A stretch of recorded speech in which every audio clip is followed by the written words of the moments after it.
আমাদের বাংলাদেশে থাকা ওই দেশের সংখ্যালঘু হিন্দুদের মতো একটা সময় ডক্টর শ্যামাপ্রসাদ মুখার্জি বলেছিলেন যে কংগ্রেসের নেতাদের তোমরা দেশ ভাগ করলে আমি পাকিস্তানকে আমি নিশ্চিতভাবে ক্যাবিনেটে রাখবো, বিধানসভায় রাখবো। আমার ভাবনার মধ্যে আছে যে পশ্চিমবঙ্গের প্রতিষ্ঠা দিবস 1947 আমার ভাবনায় আছে। আমি একটা ক্যাবিনেটে এবং বিধানসভায় নিশ্চিতভাবে রাখবো। ইতিহাসকে বদলে দেওয়া যায় না। তাই আজকে যার বিচারধারার যার প্রচেষ্টার মধ্য দিয়ে আমি মুখ্যমন্ত্রীর শপথ নিয়েছি, আমার সাথে সিনিয়র পলিটিশিয়ান মানিকতলা নির্বাচিত বিধায়ক তাপস রয় রয়েছেন, গত বিধানসভার চিফ হুইপ অপোজিশন রাজ্য বিজেপির অন্যতম নেতা ঘোষ রয়েছেন, রাজ্য বিজেপির অন্যতম সহসভাপতি অত্যন্ত উচ্চশিক্ষিত প্রাক্তন সাংবাদিক সিউড়ি থেকে বিপুল ভোটে নির্বাচিত বিধায়ক জগন্নাথ চট্টোপাধ্যায় রয়েছেন এবং সর্বোপরি আমাদের অনুপম ভট্টাচার্য।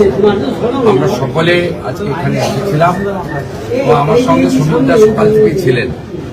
সমীরদা আমাকে বলছিলেন যে তুমি আজকেই ডক্টর শ্যামাপ্রসাদ মুখার্জি আসবে। আমি সমীরদাকে আরো অ্যাডিশন করে বললাম শ্যামাপ্রসাদ মুখার্জির বাড়িতে যাব, সেখান থেকে আমি প্রণবানন্দকেও বালিগঞ্জ ভারত সেবাশ্রম সঙ্গে গিয়ে প্রণাম করে আসবো। আর মা কালীঘাট মায়ের তার আশীর্বাদ আমার ছিল, কারণ আমি যেদিন প্রথম প্রণাম করতে যাই, মাকে পুজো করতে যাই, সেদিন মায়ের পা থেকে একটি পদ্ম ফুল পড়ে আমার হাতে পড়েছে। আমি সেদিনই বুঝেছিলাম মা কালীর আশীর্বাদ আমার উপর বা আমাদের উপর আছে। সেই কালীঘাট মন্দিরও দর্শন করব এবং আমি যেহেতু ভবানীপুরের বিধায়ক, শীতলা মায়ের মন্দিরও যাওয়ার আমার পরিকল্পনা আছে। আগামী 1 ঘন্টার মধ্যে আমাকে এগুলো এখনো আমরা আগামী দিনে আমাদের অগ্রাধিকার এগুলো থাকবে এবং পরিবার ট্রাস্টি বা ডক্টর শ্যামাপ্রসাদ মুখার্জিকে যারা গোটা দেশে এবং পশ্চিমবঙ্গে চিন্তা ভাবনা করেছেন তাদেরকে যুক্ত করেই এগোতে হবে। কিন্তু আপনি প্রাথমিকভাবে বলেন চিন্তা ভাবনার মধ্যে থাকবে।